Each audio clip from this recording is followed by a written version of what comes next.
Do you have a boyfriend?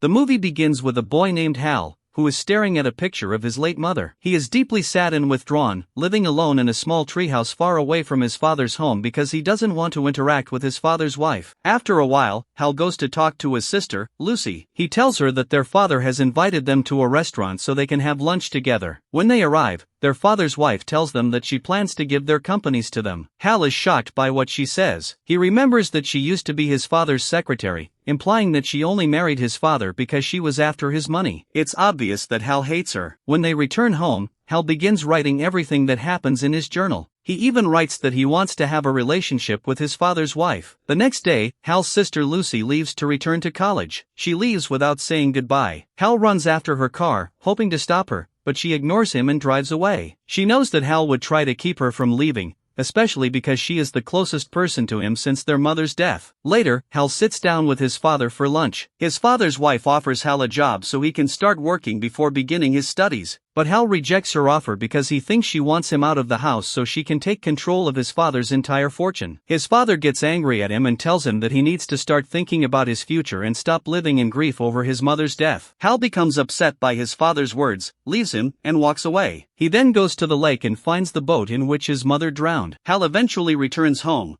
where he overhears his father's wife talking to his father. She tells him that she needs to stay away from Hal for a while because he hates her, and she can't stand the way he treats her. His father tells her that Hal doesn't actually hate her. He simply can't accept the idea that another woman has taken his mother's place. After that, Hal goes to his father's office and asks him to take a walk with him by the lake. They go for a walk together, and Hal tells his father that he found the boat his mother drowned in. He believes there must have been a reason she drowned, especially since the lake isn't very deep and almost anyone could swim in it. Hal, of course, suspects that his father's wife may have killed his mother, but his father explains that his mother had taken a large dose of drugs because she wanted to kill herself. When she went to the lake, the drugs took effect, causing her to fall from the boat and drown. He also tells Hal that he had hidden the truth about her death because he didn't want to upset him. He urges Hal to move past his grief and start thinking about his future. But Hal ignores his father's words and remains convinced that something else happened. He returns home and finds his mother's death report. He then starts to open his chest to get the journal where he writes down everything that happens in his life. Just then, he receives a call from his sister, Lucy, so he goes outside to talk to her. Vera takes advantage of the opportunity and sneaks into his room, where she finds his journal and takes it. Meanwhile, Hal tells Lucy that he suspects Vera killed their mother because he doesn't believe their mother would have committed suicide for no reason. While Hal is talking to his sister, Vera looks through his journal and discovers what he wrote about wanting to have a relationship with her. She plans to use the journal to blackmail him. Later, Hal returns to the lake and turns over the boat his mother drowned in. He discovers a hole in the boat and writes in his journal that someone must have deliberately damaged it to make his mother drown. He then returns to his treehouse so he can think about everything that happened. But Vera comes to see him and reads the part of his journal where he wrote about wanting to have a relationship with her. She threatens to give the journal to his father unless Hal leaves the house and moves to London as soon as possible. Hal becomes furious and accuses Vera of deliberately damaging the boat so his mother would drown. He also accuses her of putting a drug in his mother's coffee to make her fall asleep and lose awareness, leaving her vulnerable to drowning. Vera tells Hal that there is no reason for her to kill his mother, then deliberately provokes him with her words, trying to figure out what he really wants. Hal becomes furious and wants to kill her,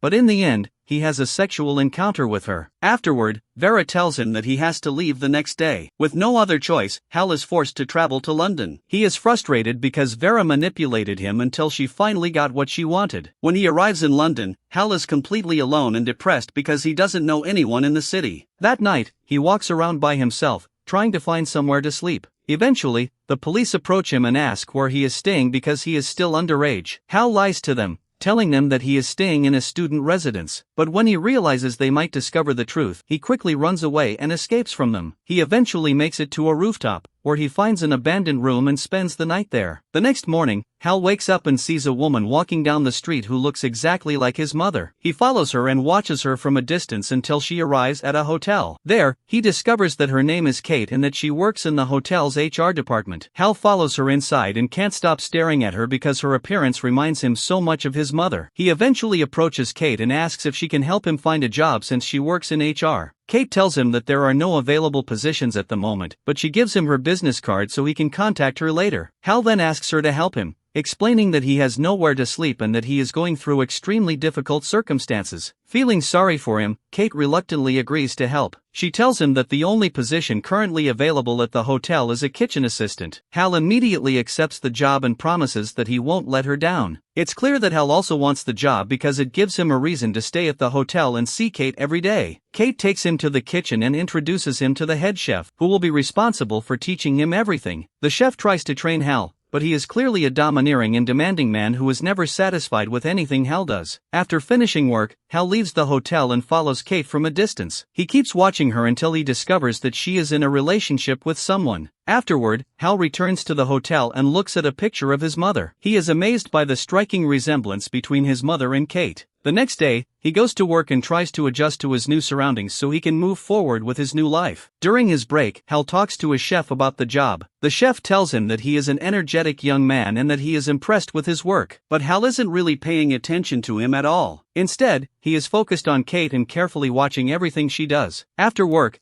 he follows Kate as usual until he discovers where she lives. He waits until she leaves, then breaks into her apartment. Once inside, Hal enters her bedroom and writes in his journal that Kate lives directly across from the hotel where he works. He then goes to one of the higher floors of the hotel so he can look into Kate's apartment and watch her. After that, he searches through her personal belongings and discovers that she was married before. Suddenly, Kate returns to her apartment. Hal quickly escapes through the window before she can see him. Kate notices that the window to her bedroom is open, but she doesn't become suspicious. Hal continues watching her throughout the night, becoming increasingly interested in everything she does. The next day, he returns to work. By now, he has adjusted to the hotel, and his relationship with the chef has improved considerably. During his break, Hal goes up to the hotel's rooftop and manages to watch Kate's apartment from there. When he comes back down, he runs into Alistair, the hotel manager. Alistair tells him that kitchen staff are not allowed on the rooftop and that his job is to work in the kitchen, nothing more. He warns Hal that if he goes up to the rooftop again, he will be fired. Hal agrees to follow the rules because he needs the job, and he returns to work. Later, Kate approaches him and tells him that she really likes his personality,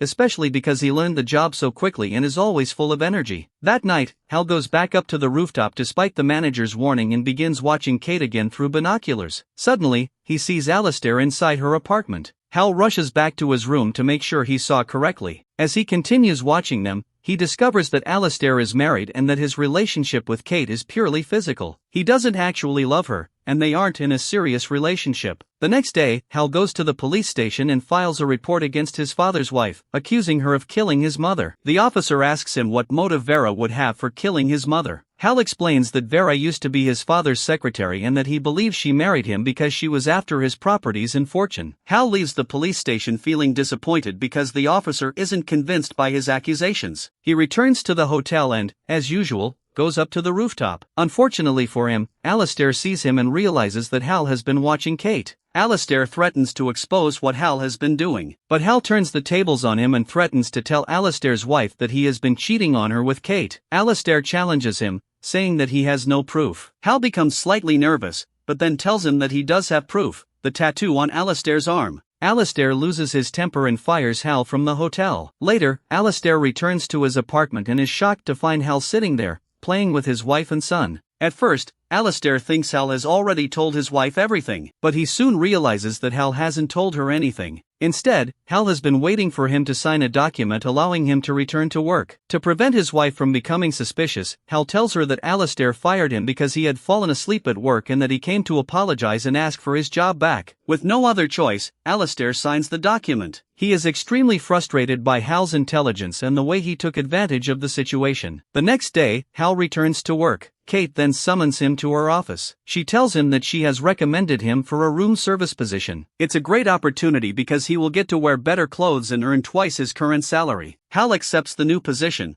although he doesn't seem particularly excited about it. That night, he goes to Kate's apartment to watch her as usual, but this time, Alistair is watching him and discovers exactly how Hal has been spying on him. The next day, Kate gives Hal his paycheck and invites him to have a drink with her after work. They go to a bar and sit together. Kate asks Hal if he has ever been in love. Hal tells her that the only person he ever loved died, referring to his mother. They spend the evening drinking together until they both become drunk. From Kate's looks, it's clear that she is attracted to Hal. She takes him back to her apartment, claiming that she wants him to walk her home. She then begins getting unusually close to him, but Hal tries to keep his distance because he still sees her as a reminder of his mother. She suggests that they have a relationship, but he refuses. She apologizes and throws him out of the house. However, he changes his mind and decides to go back and be with her. The next day, Hal goes to Kate's office and asks her out because he has started developing feelings for her. Kate avoids the subject and tells him to forget about what happened between them,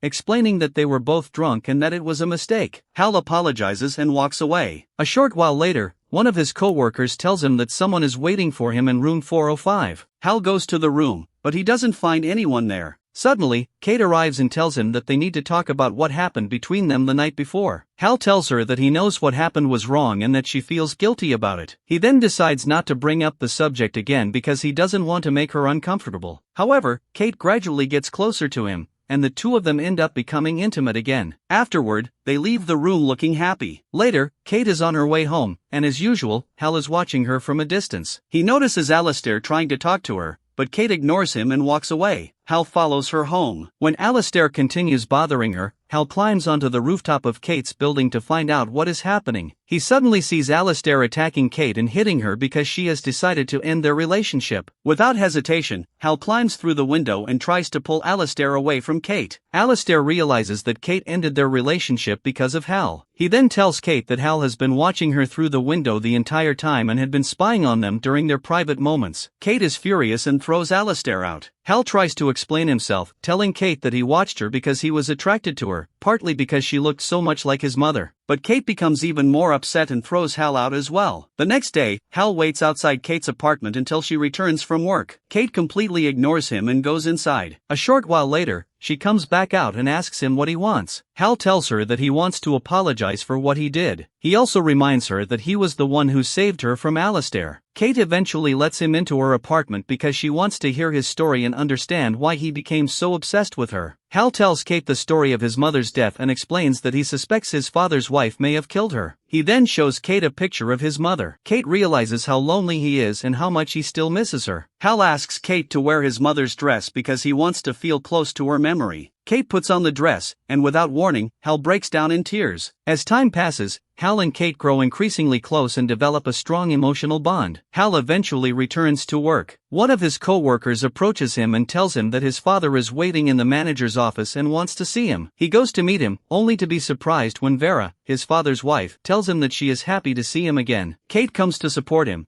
especially after learning that Hal believes Vera was responsible for his mother's death. However, Vera forces Kate to leave the office, claiming that she and Hal need to discuss a family matter privately. Hal then confronts his father, angry that he abandoned him and left him alone. His father explains that his company has gone bankrupt and that he needs to use the garden surrounding the house for a government project to pay off his debts. That's why he needs Hal's signature approving the project. The house originally belonged to Hal's mother, and according to her will, nobody can make any changes to the property without her son's approval. Hal refuses and tells his father that he won't agree to anything until Vera is arrested because he believes she killed his mother. Vera then follows Hal and tells him that his father owes the government $800,000 and that the only way Hal can help him is by approving the project. Hal refuses again, saying that he doesn't believe her because she is manipulative and only wants to take advantage of his father's money. Vera loses her temper and insults his mother to provoke him. She then walks away. The next day, Hal leaves work and returns to his father's house, determined to kill Vera. When he arrives, he kidnaps her and takes her to the lake. He ties her hands and throws her into the water, intending to make her die the same way his mother did.